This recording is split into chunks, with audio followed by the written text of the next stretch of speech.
Mr. Whitmore made us do his personal chores sometimes. He'd point at someone and say, "Carry my bag to my car." Once he punished Victor to follow him to his house and wash his car. He'd send kids on errands because it was convenient for him, not because it was part of school. Marcus was forced to follow Whitmore home and iron his shirts one afternoon, and the whole time Mr. Whitmore watched like it was a performance he'd directed. One day, a younger kid got sick in class and puked. Instead of showing any decency, Whitmore barked at me. "Frank, clean that up. Don't make me repeat myself." I had to clean puke off while he lectured me about discipline. He stood there as if he'd hired a cleaner. That was the moment a lot of us stopped seeing him as a teacher and started seeing him as someone small and rotten inside. That was the day I realized we couldn't fight him with complaints. We needed to fight him differently. We needed revenge. The plan didn't start as revenge. Not exactly. It started as frustration.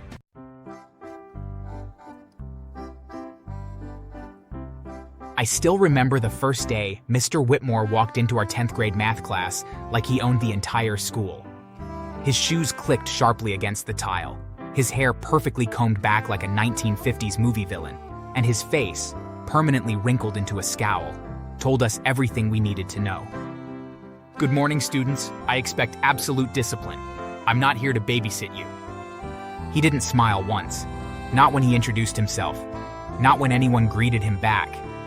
From that day, school stopped being school. It became survival. I went to a public high school in a small town where almost half the students were Black or Hispanic. But Whitmore, he didn't hide his feelings about that. He'd make jokes that weren't jokes, insults that he pretended were discipline, and punishments that felt more like torture. "Marcus, if you can't solve that equation, maybe math isn't for your kind." He said it with a smirk. The entire class went quiet.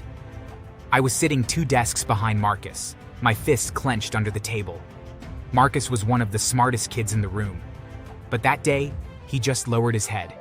And when I raised my hand and said, "That's not okay to say," Whitmore looked at me with a cold stare and said, "Detention, Frank. Talking back to your teacher." That's how it started.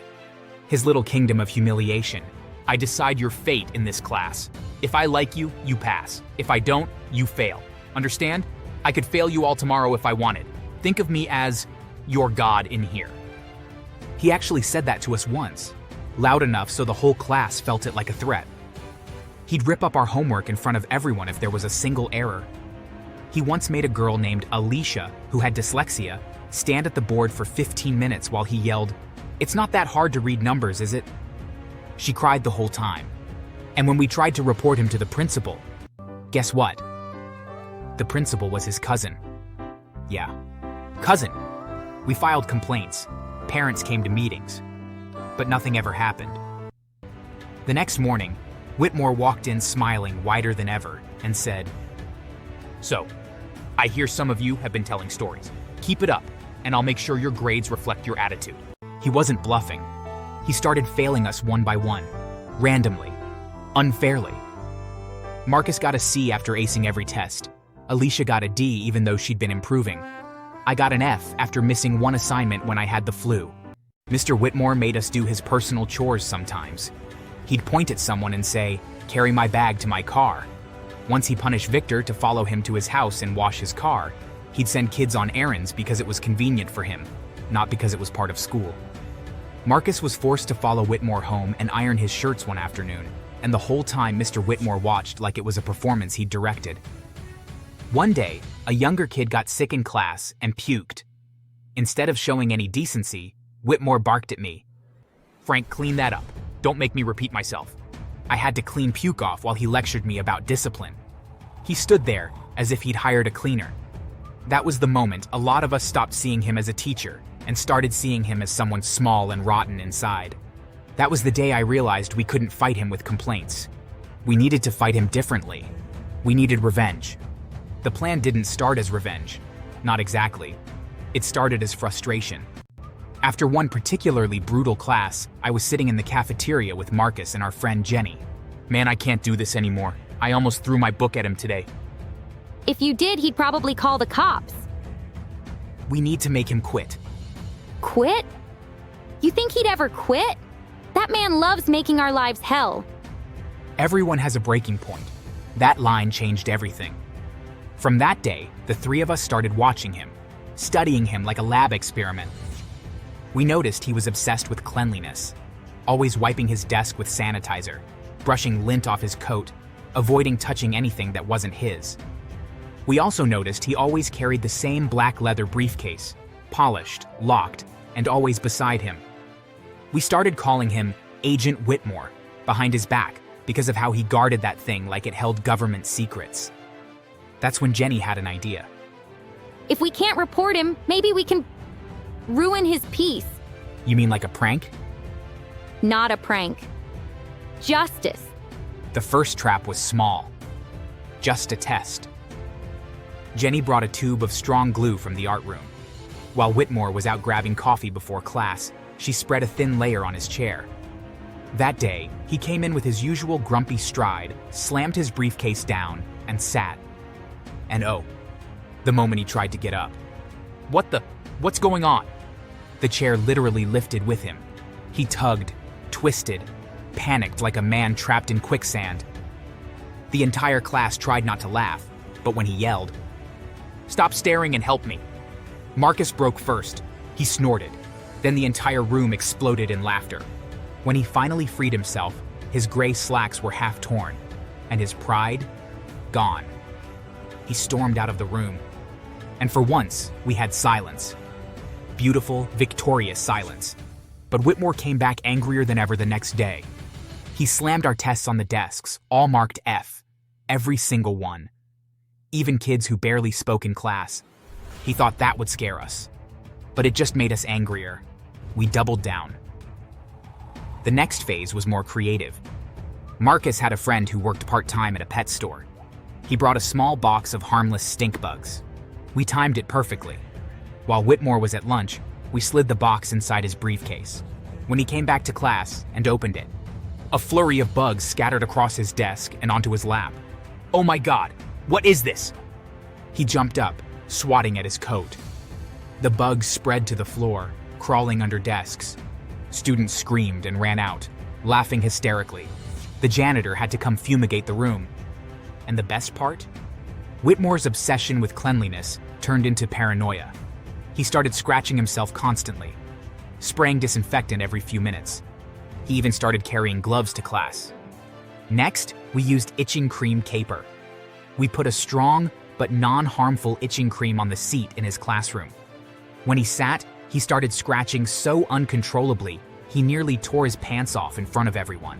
He tried to act professional, but he was practically undressing to stop the itch, and he ended up running out of the room to his car to change. He came back humiliated and scowling, but with a red rash on his skin. We got desperate and reckless. One afternoon, Jenny said, "If we can't break him with pranks, we'll break his routine." We slipped a mild, non-lethal laxative into his cafeteria meal, something that wouldn't cause real harm but would wreck his day. He spent the next few hours running to the bathroom so many times the school nurse started giving him suspicious looks. It wasn't violent, we made sure of that. But it made him pale and dizzy and kept him from tormenting anyone for the rest of the day. Later, we found out he had to leave school early and go home, sick and embarrassed. Rumor said he vomited and kept missing classes for a while. He muttered about bad food and someone's trying to ruin me, but he never figured out exactly what happened. That's when we decided to go bigger. Jenny and I spent a Saturday afternoon designing a fake congratulations banner that looked like it was from the principal. It said, "Congratulations, Mr. Whitmore. Retirement party." We hung it outside his classroom door before he arrived Monday morning. When he saw it, he froze. His jaw tightened. "Who did this?" Silence. "I said, who did this?" But the whole hallway was laughing. Even teachers walking by chuckled. He ripped the banner down, crumpled it, and stormed into his classroom like a raging bull. That week, his attitude got worse. He yelled for the smallest reasons. He threatened to expel students. So we gave him something new to worry about, his car. See, he always parked in the same spot behind the gym. Marcus sprinkled itching powder on his driver's seat. The next day, during last period, through the open windows, we heard someone screaming outside. We peeked out. Whitmore was hopping around like he'd sat on a nest of fire ants. He drove off, scratching his backside so hard you'd think he was fighting invisible demons. But the biggest twist came a week later. Apparently those stink bugs, they multiplied. When he took the briefcase home that day, a few bugs must have gone with him. According to the janitor, who loved gossip, Whitmore's house had to be fumigated twice in 1 week. The bugs infested his curtains, his closet, and even his expensive bed. The next day, he came to school with red eyes, covered in calamine lotion, muttering under his breath, "This school is cursed. You're all cursed." And that's when I realized he was breaking. We still didn't stop. We set up another trap, a water trick. We poured water in a spot where he always walked. When he strode across the wet patch, he slipped hard in front of the entire class. No one meant for him to break anything, but he fell badly and later came back in a sling, his hand broken. He screamed at us, and the school insisted it was an accident. Still, for a few weeks he couldn't bend his wrist and had to teach while wearing a support. Our last act of revenge was Poetic. Jenny printed dozens of fake job offer letters from a fancy private academy in another state. She slid one into his mailbox, and we even forged a principal's signature offering him double salary. He came to class that day in a surprisingly good mood. "Well, class, seems my talents are finally being recognized elsewhere. I'll be leaving this fine institution soon." We clapped, loudly. He thought it was respect, but it was celebration. The following week, he packed up his things and left town. Rumor has it, he actually went to the school mentioned in the fake letter, only to find out the job didn't exist. And after that embarrassment, he reportedly moved out of state completely. We never saw him again. When the new math teacher arrived, a kind woman named Mrs. Lewis, our grades improved overnight. No more insults. No more humiliation. We started actually liking math again.